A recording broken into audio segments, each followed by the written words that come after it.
I will invite Ava to come on board and tell us a little bit more about this evening's presentation of Destinies. Thank you. Thank you, Paul. Welcome, everyone. So my name is Ava Hunt, and I'm a theatre maker based in rural Derbyshire. When Paul asked me 18 months ago if Destinies could be performed as part of the Social Justice Festival celebrating Amnesty's 60th anniversary of campaigning for human rights, I was delighted that a piece of theatre made with and performed by young people with refugee experience could be included. Of course, COVID happened then, and suddenly we aren't able to make theatre the way that we would have. Tonight, we would have been in the same space. We would have heard your voices talking before this moment. We would be aware of you in the space with us. So it feels so strange to be just on my own in this room, talking to a camera and a microphone. And I really hope that you will be able to participate at the end of this evening's sharings. So yes, this evening is very different to how we were imagining things. Indeed, what we will be sharing this evening is not a piece of theatre, but excerpts, interviews and reflections of the theatre that we have been able to make in the tiny little gaps in the lockdowns, and short films that we've all been, as theatre makers, we've all had to become filmmakers. So these stories and experiences and journeys that we've been on in the last year have been extraordinary times. However, of course, some things haven't changed. There are still many, many reasons why young people are forced to leave their homes and to seek refuge. Indeed, it's 20 years since the occupation of Afghanistan and 10 years since the beginning of the Syrian war. And tonight, we will hear from young people with direct experience of Afghanistan and Syria and consider the power of the arts as a healing force, but also as a way of introducing complex stories to young and community audiences. The first person this evening that I would like to introduce you to is Isa. Isa is from Afghanistan and is one of the unaccompanied asylum seekers that I have been working with on Destinies. And he has created a short film called Keeping the Hope Alive in the Darkness. Now, this short film explores some of the mental health issues that young people can experience. And here's a short clip. You don't understand me.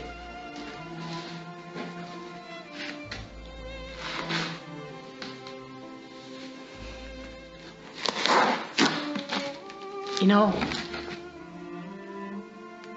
after my mom was gone, I didn't have anybody to talk with. People always looked at me in a bad way. I've been bullied by lots of people. That's not what really hurts me.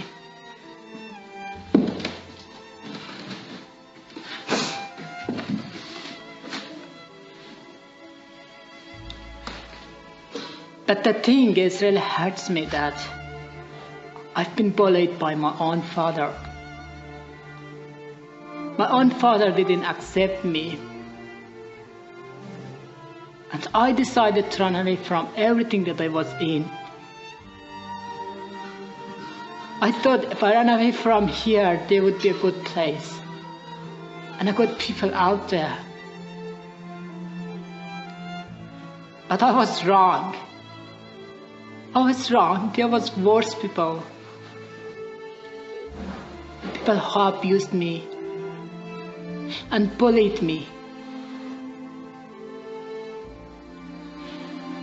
When I really needed someone's help, my mother wasn't there to help me. She was gone very young. I've been carrying this question all the time with me. That really, who am I?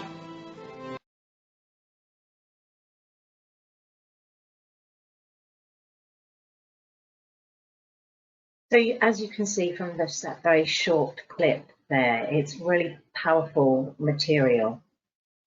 And Issa has been making a lot of his own work, films and poems, and these are actually available, and the link to the full length film that he's made will be available on the Ava Hunt website. But earlier this week, I was able to talk to Issa and to ask him a little bit about why he made the film and what it means to him to have been able to seek refuge in the UK. So let's watch that interview now.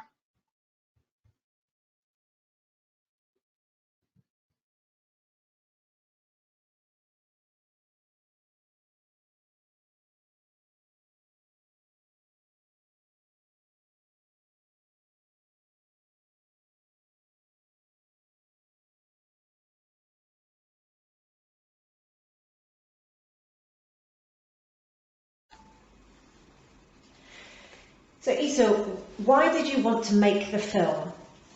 I wanted to make the film because my world was darkness. I felt all the darkness, and then I've seen lots of young people. They don't feel that didn't like the world they want to end their life. I just wanted to make a film to encourage young people to follow their world. They see the world in a very positive way. So, yeah. Brilliant, thank you. And what is the film about? What's the story about? The story is about a young boy who is committing to killing himself. So, and he decided to kill himself, but something is happening that avoids him to killing himself. First, his mom appears, and then the second, his friend encouraging him. Another young person encouraging him and then motivating him to not commit the suicide. And then he got encouraged from his friend. So the film is about unity. How if you be together, how you can help each other. We can help each other. So like this. Fantastic. When I come to UK, they give that freedom to me. They just I feel that I am in a new world. I couldn't believe that I am in the same world that I used to be. I feel that this is a new earth. And so, and after that, because I have my freedom, and then I just take part in lots of activity. So during that activity, I found friends. One of them was his Destinies, which I found it really helpful. I found my passion. So what would you want people in the UK to know about Afghanistan now? What's happening in Afghanistan now?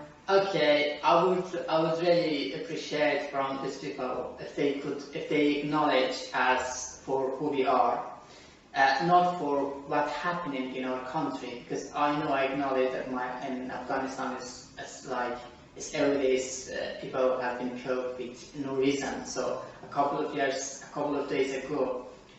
Hundreds of girls have been killed in a school for no reason. For the reason they have been killed because they choose to study, they choose to learn something. But I just want the UK people to know that we are not the same as the people who trying to commit something in Afghanistan. So we are different. So it is it happens to me. Some people just when I say I'm from Afghanistan, some people kind of like getting a little bit distant, so they think that all of Afghan people are a bit dangerous. So I would really appreciate if they think something positive. So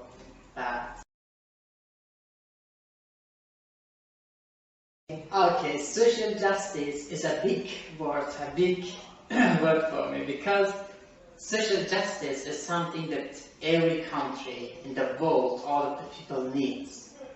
Without social justice, it's just human being is nothing, because as a human being, we all need to have social justice, because if we don't have this, then it's just, we're not counted as human.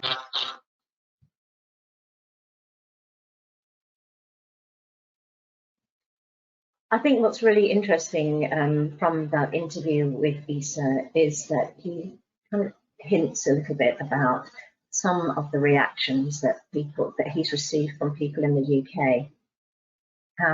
But also in the film, he touches on some of the mental health issues that young people experience. And certainly when Isa has been working with myself and the team on Destinies, it's been very much about making new friends and creating this sense of family. And that was a really important part of making this piece of theatre together. And the process of putting that together has created this sense of connection and family. So Destinies project is a co-production with Sinfonia Viva Orchestra, based in Derby, and Derbyshire Virtual School, who are responsible for looked after young people and unaccompanied asylum seekers. And it's funded by the Arts Council. And in fact, we've been incredibly grateful to the Arts Council for continuing to fund the project throughout the lockdown. And in actual fact, that opportunity for us to maintain the project over the last year has been so important for so many young people. This sense of being a part of something and feeling connected to something has been a lifeline for them. So we started working in October 2019. We were all writing lyrics together, composing music. We were writing the script together. And we were working with a really incredibly talented and experienced team of artists and musicians. And in March this year, we were awarded the Children and Young People's Now Arts and Culture Award for Destinies and its companion piece, Journeys of Destiny, which I'll tell you a little bit about later on. But I just want to give you a little clip, a short clip of Destinies. This will give you a bit of a flavour of some of the process and the work that we've been creating during the lockdown over this last year. Thank you.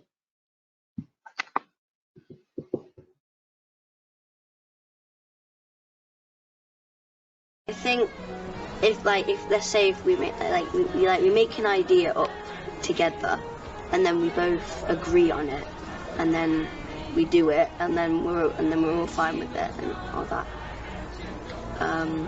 And yeah, he's also very confident as well. There was nothing but Mama and me. There was nothing but Mama and me. But when she was gone, I had to go on. I met Priscilla and the rain stopped. There was nothing but Mama and me. When you look at me, what do you see? When you look at me, what do you see? Some kid who could do a crime spree. Some kid who's got ADHD. I'm coming from the... I work with Angus, and I get objects and I make sounds from them. And Peter over there, he records me making the sound, and then when we're finished, we send them to Angus so we can make the sound better. I have gained knowledge of music. I've learnt about doing activities.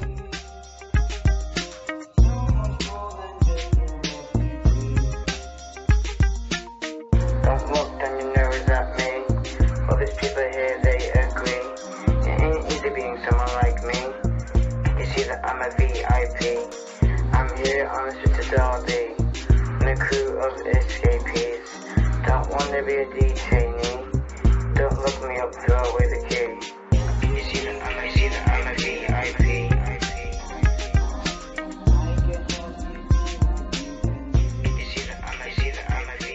You have to make the bass tune, because then when you've got the tune, you can think of the words what the tune reminds you of, and then you come up with the words, and then you add another words to come up with the sentences and then the paragraph. I thought it was going to be crap.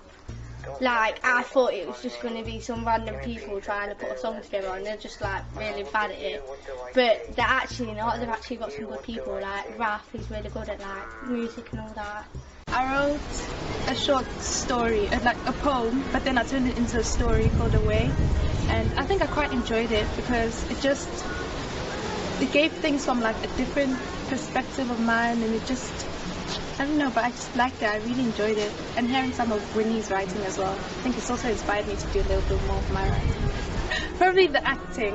Like, I never knew that you need to put so much emotion in it until you actually read it, and you have to actually put yourself in that situation. I never knew that until you actually read it and actually do it in that moment. Acting. I've never thought of acting, you know. I've never thought that I can even act.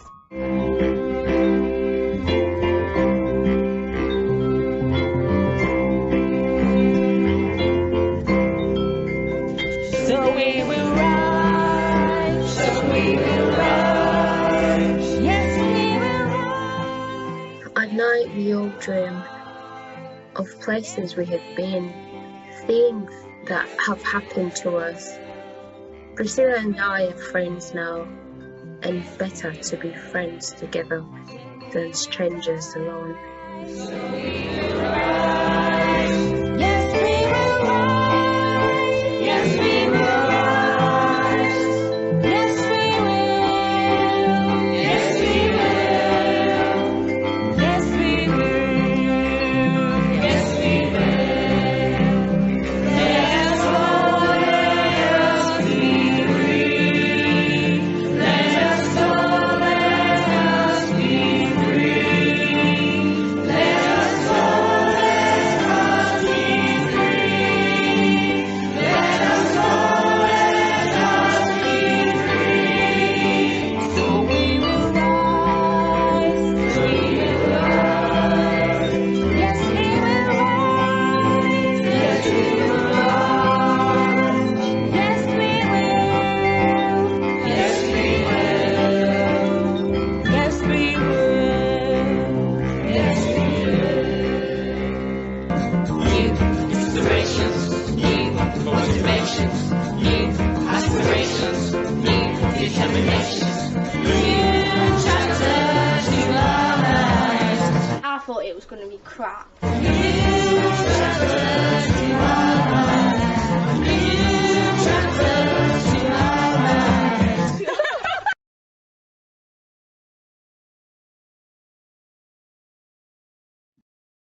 I hope you enjoyed that, just that little short clip there of the process of creating Destinies. We will be creating a complete film, and then that will be screened at Derby Theatre in November. Also, what you will have seen in that short film are some of the animations that the young people have drawn themselves, and that was a whole new skill set for them, and certainly wouldn't have originally been included in a piece of theatre. So this is what's really exciting now, is that as we are coming out of COVID and lockdowns, that we're actually gaining new skills and integrating those new skills into theatre. So the young people's performances will be using projected animation, and that will all be being filmed and then screened at Derby Theatre in November. I think one of the other really inspiring things about the project has been that these two groups of young people in looked after settings and unaccompanied asylum seekers, wouldn't in the ordinary course of things have come together to create a piece of work. And I think what that short clip also demonstrates is the learning that has gone on and the appreciation and support that they have received from each other, as well as the new relationships they've created and this sense of family and connection. One of the musicians that you saw playing in the film, playing the viola, is Rahab. And I asked Rahab to join us this evening to share her story about her journey from Syria to the UK. But what she felt most comfortable was to compose a piece of music, which we would like to share with you now. And I think that it expresses her thoughts and feelings about Syria, much more powerfully than words ever could. It's called A Prayer for Syria.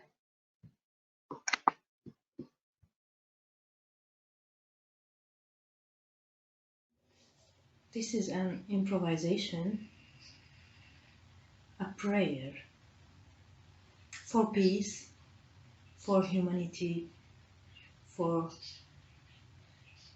poverty, for every country, and especially for my homeland and my loved ones.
This final Raghads playing, just so moving, and that whole project is so grateful to having such skilled musicians and talented musicians working with us on the project. I think really a prayer for Syria kind of dovetails us perfectly now into talking about journeys of destiny.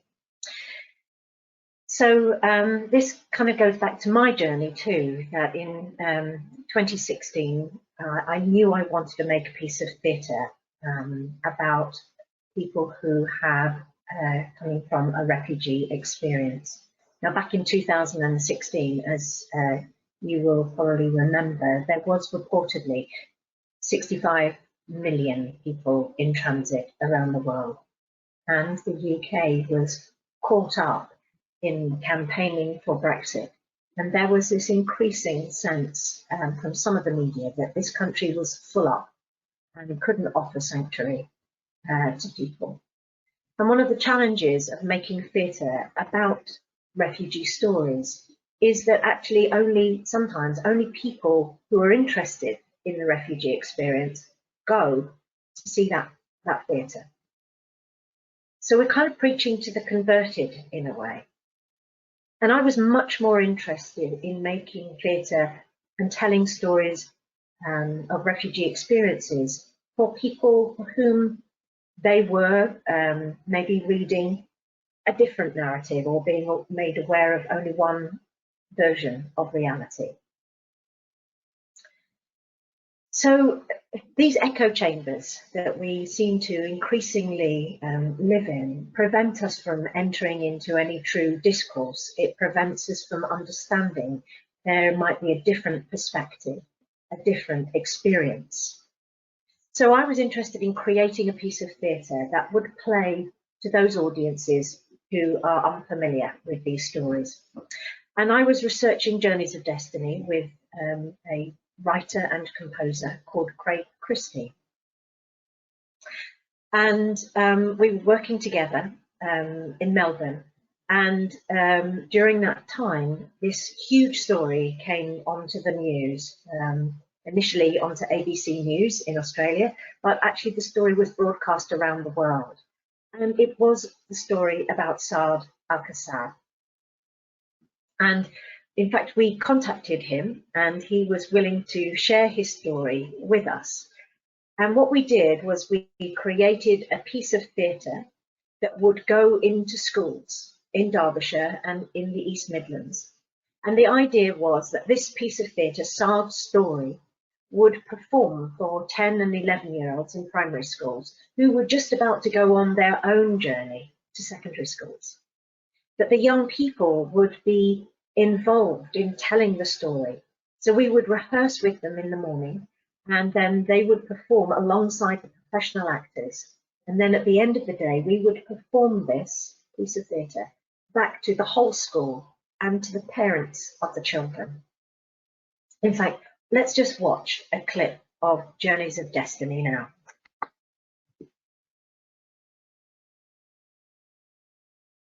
My name is Saad al-Qassab.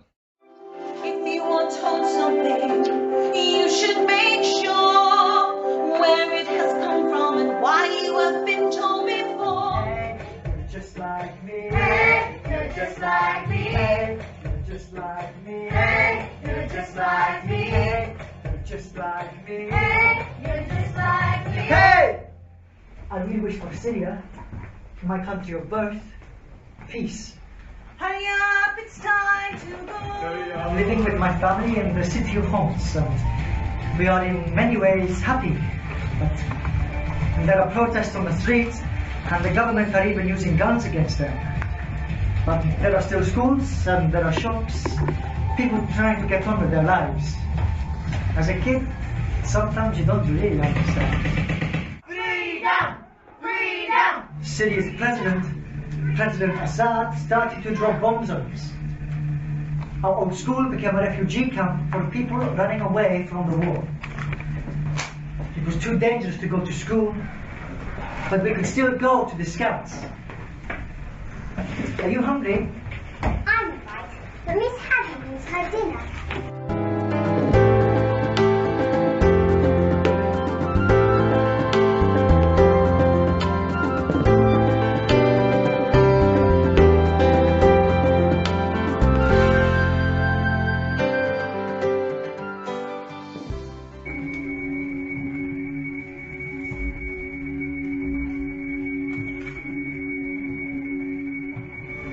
It's 2013. What has happened to Omar?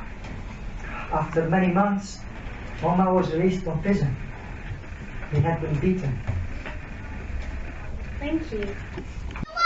I've just really enjoyed that we all get to have our own bit to do in the acting. And a good thing about this performance is being like we all act and we weren't like shy. Goodbye, my friend. Goodbye, my friend. Goodbye. Goodbye. I pray that they will find peace someday. Thank you.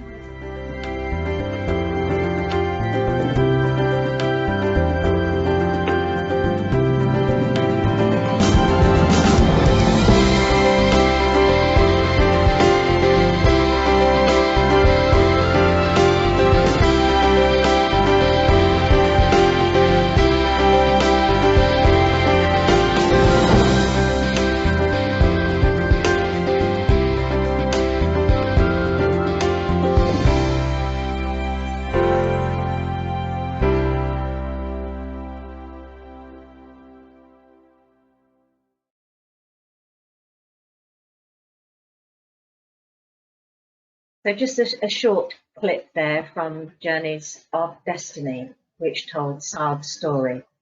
When war broke out in 2011, Saad and his family were living in Homs. Saad was 14 years old and he was bored at school. And what he dreamt about was playing football for Manchester United. But when the schools closed down and young people and civilians were being arrested and killed on the streets, indeed, Saad's own brother, Omar, was arrested. The family decided that it was too dangerous to stay in Homs. So they packed a bag, they cleaned their house, and they fled under the cover of darkness, firstly going into Lebanon and then into a refugee camp in Egypt, and then finally being granted asylum in Australia in 2014. Now, within 2 years of Saad being in Australia, he not only learnt to speak English, but he also managed to outperform every other young Australian person who was doing their equivalent of A-levels. And so he outperformed them all, getting the top grades in the whole of Victoria. And that was why he was on ABC News that morning, because he'd just received his results. Saad now is a young man who's not only received his Australian citizenship, but he's also studying medicine to become a doctor at Melbourne University. And last week I spoke to him again, and I asked him to reflect on the situation now, on his life in Melbourne, but also the situation in Syria 10 years on.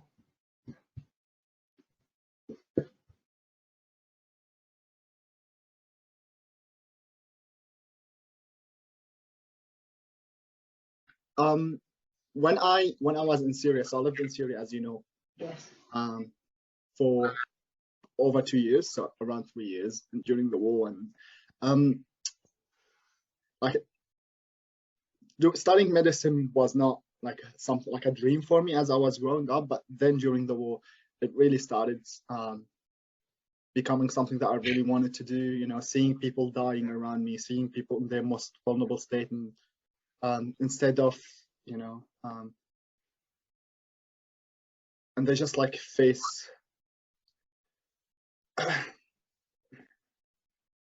the cruelest things, from bullets and from tanks and from bombs, and no one's helping. There's lack of medical care and doctors, and people die from, you know, bleeding.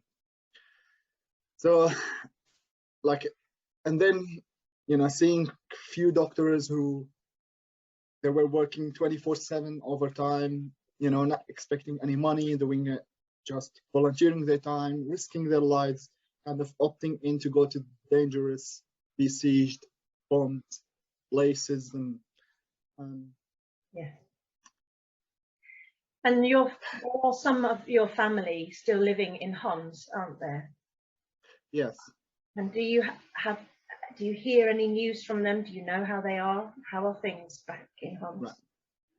So Homs was destroyed, like about most of the suburbs were destroyed, and they just made to the ground, and until now they're not built. There's no one living there, you know, and there's like maybe a few poor families who were just living between the rubble and between the corpses and between, you know,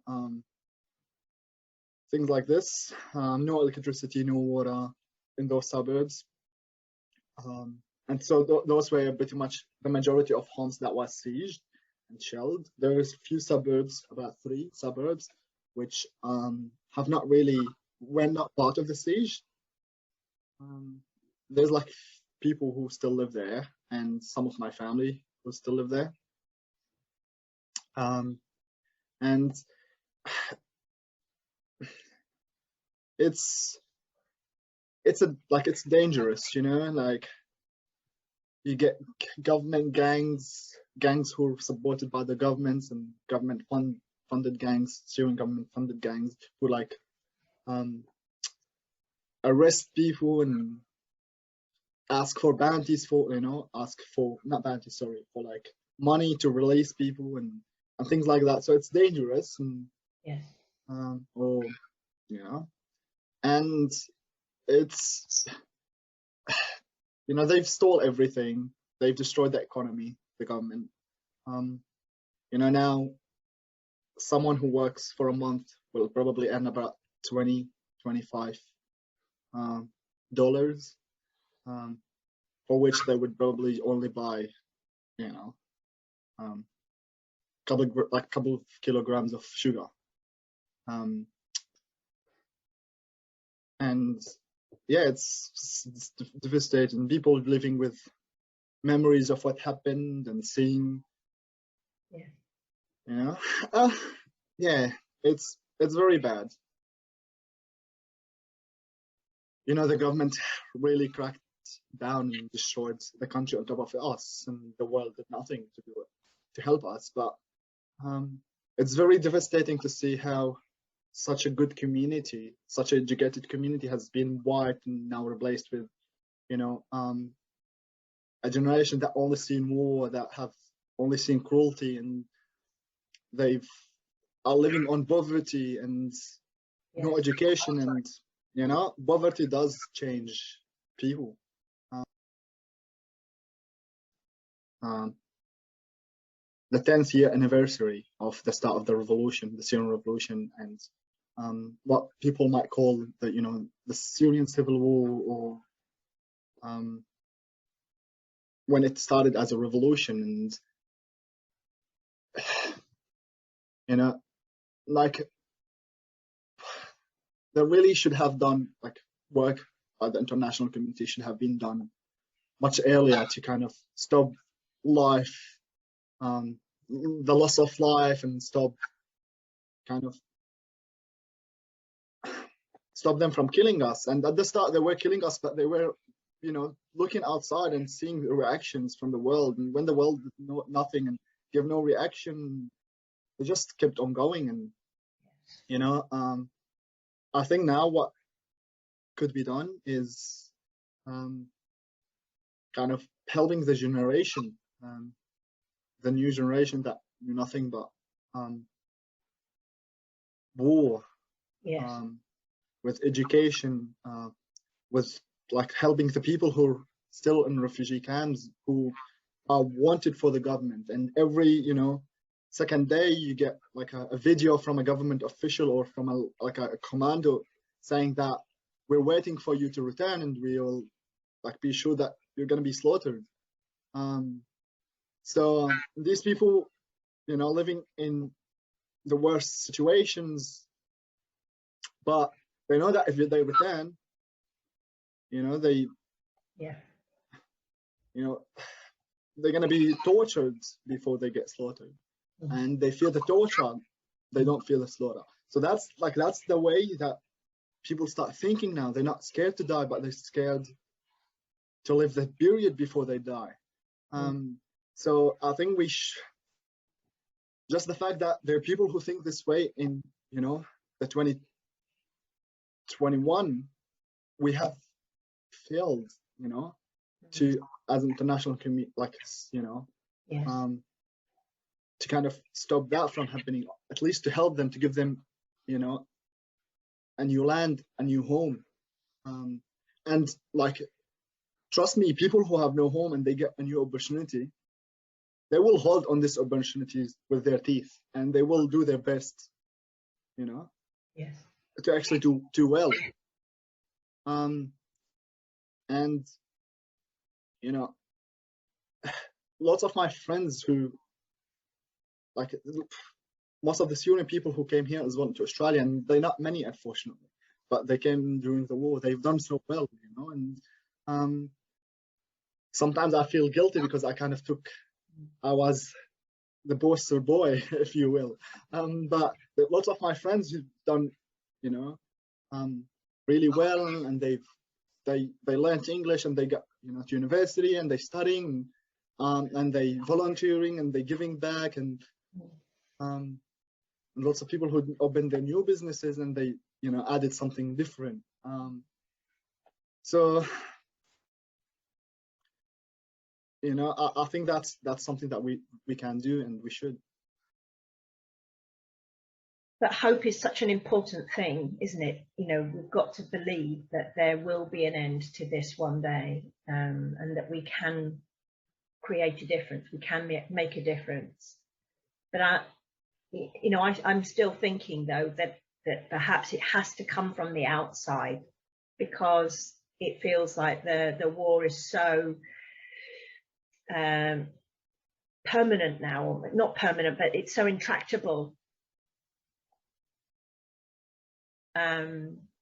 So I'm just thinking, you know, organisations like Amnesty International that can, you know, raise awareness.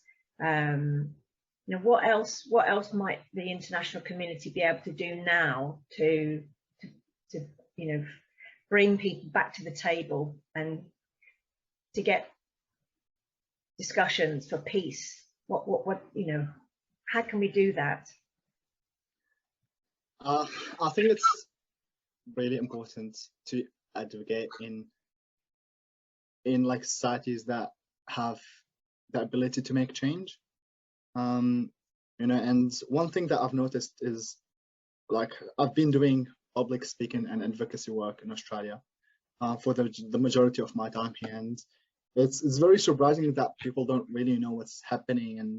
And you know, people are like, there's good in people. However, when people don't know what's been happening and like what the situation is outside, they're not gonna be able to do anything to help, or to push the governments to do anything to help. Or so I think advocacy is very important. And yeah, as I said, I think there's, you know, plenty of work that needs to be done in relocating the people who, you know, can't go back. And you know, for now in Syria, there's not like actually an active war going on. There's more of a, you know, just one state who's still not captured or not, you know, under the government control, and you know, there's like ceasefire type of situation. But you know, in the majorities of the other cities, there's, you know, there's no war per se. There's, you know, there's lots of other things, like ugly things that's been happening there. But as I said, people can't actually go back. Like, you know, they will get slaughtered from the border, you know. And there needs to be a solution for these people. You know, if we weren't able to make a free, to help the people of Syria, create a free Syria, a democratic Syria, a Syria that is, you know, not a dictatorship, that actually contributes to the, you know, and takes up from the values of liberty. And we failed to help to do that and prevent that from being destroyed and being crushed, prevent these hope from being, you know. The least we can do is actually give the few people who left alive, who are scarred, a chance at life, you know. So I think that's something that we need to advocate for as well. Yes. You were a member of the Scouts when you were in Homs, and that was again a way for you to make a contribution to your community, and it was a huge contribution to you as well, wasn't it, when you came to Melbourne and you joined the Scouts? Is that something that you're still connected with in some way still now? Yes. So I'm still friends with all like Scout colleagues. We still go out. I've gone on a Scout camp just in January, so on Australia Day, to Anglesey, and we did some surfing, and it's you know, I feel home with them, and that's very important.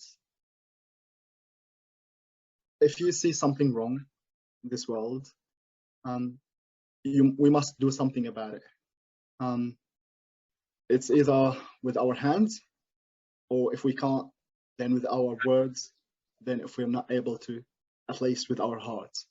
And you know, that's something that I've adopted growing up as a teenager, and I still believe in. And you know, I'm now doing the advocacy because I find it hard to just go and, like, I'm unable to do something with my hand, but I want to do medicine because I want to be a humanitarian doctor, to actually go there and be able to do something with my hand.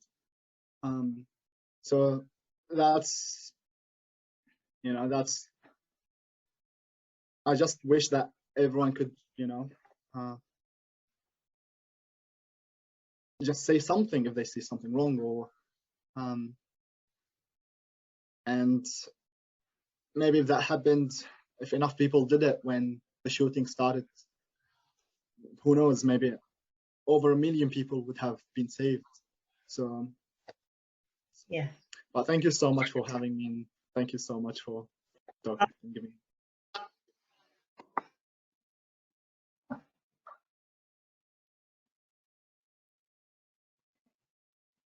Just to say as well that on the Ava Hunt Theatre website, there is also a link to Saad's TED talk that he did with his brother Omar.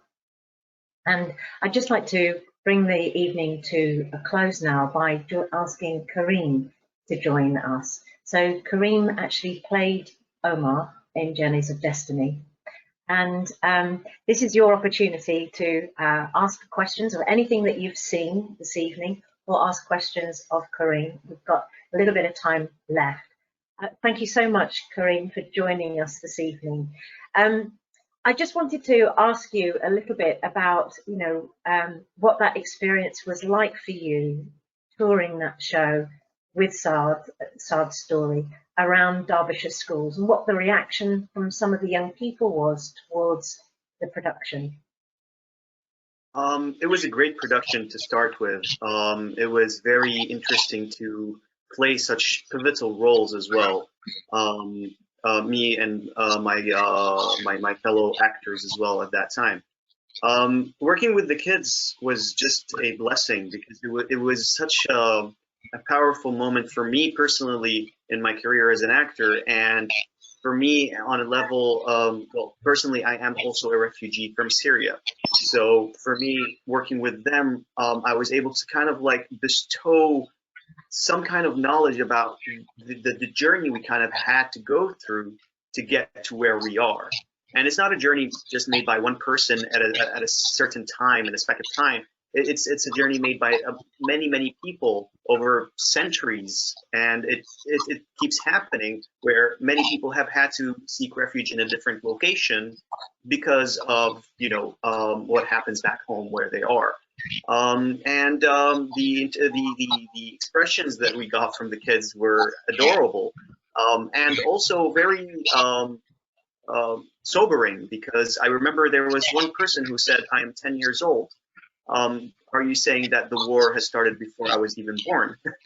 And that kind of put it in a context for me, because really we live our lives and time passes by and we don't really give it any thought. But when you look at it from the perspective of a young child, the innocence that they have and the way they just look at the world will give you a better picture of how difficult it is. Yeah, and I remember you and I talking about this in rehearsals, because, like you say, you are you have refugee experience as well. So, you know, and I was very kind of concerned that, you know, maybe something would be a triggering thing for you, that it might be traumatic for you in some way. And we talked about that, didn't we? And you know, I just think that, you know, it is a concern when someone is playing something very close to them. How do you kind of take care of yourself in that situation? As any actor would, we always have to play the character, and my character was Saad's brother, Omar. So, you know, I listened to their stories. I heard their recounts. I saw the way they were reacting to their situations, their hurdles, and how they overstep them. And then you look at it from the perspective of any, you know, normal human being. What would you do in that situation if you were in that place at that time? Of course, my previous experience as a Syrian refugee as well played a pivotal role in me understanding the characters better. But at the same time, I tried as much as I can to distance myself from falling into the pit of emotionally leaving myself open too much to not get into some kind of you know, mental problem. But yeah, it was a fabulous opportunity nonetheless to work as that character and to explore it further. And you've lived in many different places around the world since you left Syria, but just a little bit about your experience of being in the UK. You know, how's that been for you? Oh, it had its ups, many very little downs that happened along the way. But I feel like everybody who comes around here will have the same experience of having to adjust, having to learn, having to work, having to create, some of us had to start over from scratch. Some of us have already had bases in here. But at the end of the day, we're all working towards the same goal, which is, you know, changing something in this world towards the positive. If it's one thing or many things, we are winning by changing just a tiny, small thing. Through coming to this place, which is the UK, where anybody can make anything of themselves, really, if they have the right support, the right people around them, and you know, the determination that many of the refugees who come around have. Absolutely, and I think that's what Saad was talking about as well. You know, that determination and that sense of contribution and working really hard to want to make something of themselves. And to change the status quo, absolutely. Absolutely.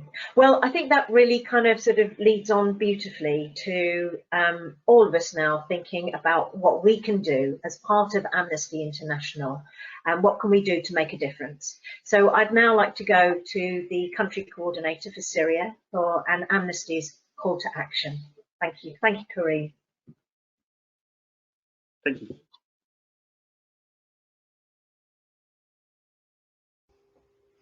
Hello everybody, my name is John Elo, the country coordinator of Syria. An urgent action in Amnesty website in name Protect Syrians in Denmark at risk of return. So please take action to put pressure on Danish government to not send refugees back to unsafe Syria. Now, I would like to talk about the situation in northwest of Syria, mainly Afrin Idlib. This part is under the control of Turkey with its proxies. The situation in this part is not better than other places in Syria. These proxies, backed by Turkey, create the security chaos to make the indigenous Kurdish population feel the fear and insecure, and hence to leave Afrin, causing systematic demographic changes. And in this regard, there is now an online action for Amnesty activists. The name of action, Demand Aid for Northwest Syria. So basically, so far 2 actions. You can Google it. You can Google first one, Protect Syrian in Denmark at risk of return. And you can Google the second action, Demand Aid for Northwest Syria. And you can take action. In the second take action is about that there is no place to shower. People clean themselves inside their tents. Some families visit relatives who have homes and shower there. So please sign the petition and demand that the Russian government vote to renew the UN cross-borders aid to northwest Syria. This resolution is a lifeline for disparate civilians and must be renewed. Thanks for listening. Bye. Thank you.